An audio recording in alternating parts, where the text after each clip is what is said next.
The narrator, Annie John, is currently 10 years old.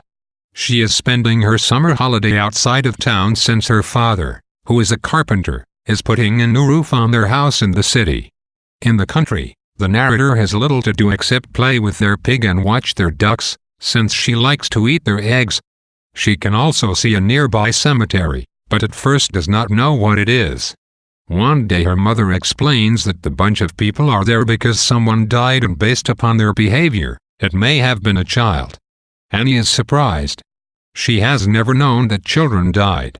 She is afraid of the dead because they come back and haunt you.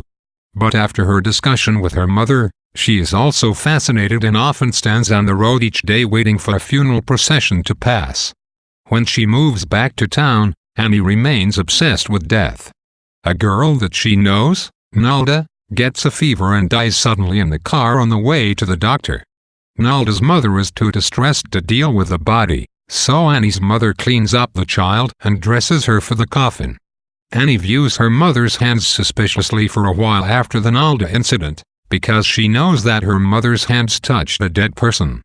Annie brags about Nalda's death to the other kids at school, and they all start telling stories about people they heard of who had died. Only girl at school, Sonia, is slow-witted, but Annie likes her, therefore pesters her daily.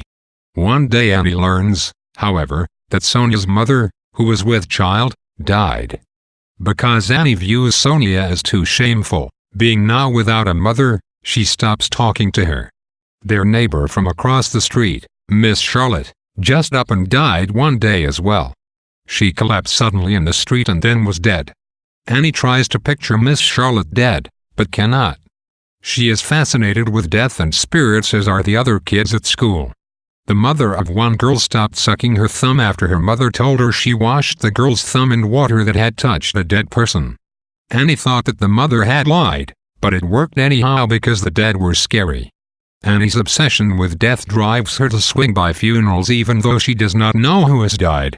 Usually, she just stands outside the church and watches the grieving family members. One day a hunchbacked girl, who was Annie's age, dies and Annie decides to attend a wake. As soon as school is over, she bolts to the funeral home. Once inside, Annie walks over to the hunchbacked girl in the open coffin and stares at her for a long time, so long that a line forms behind her. The adults are nice to Annie, however, since they assume that she knew the girl from school.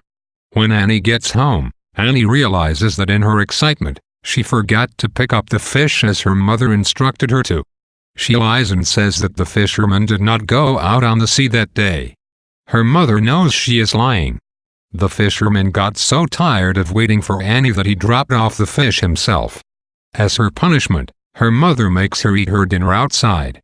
Her mother kisses her goodnight before sleep anyhow. The opening chapter of the novel introduces its protagonist, Annie John, as well as the novel's narrative style. The chapter is told through Annie's voice, which, although it will mature as she ages, remains consistent for the next 7 chapters. Here the narrator is only 10, and her imagery is colorful and descriptive.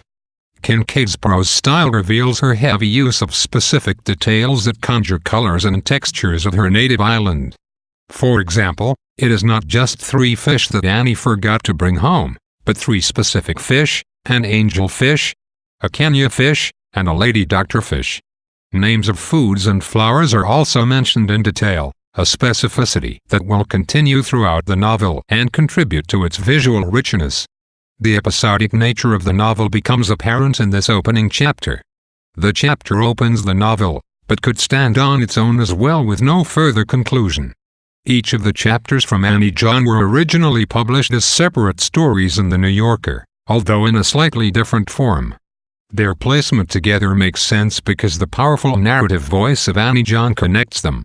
They also proceed roughly in chronological order as she describes her early life. The specific plot of this chapter is not deeply connected with the overall plot of the book. However, the chapter does serve to develop the main characters that will be further explored in the pages to come, and for that reason provides an important introductory role.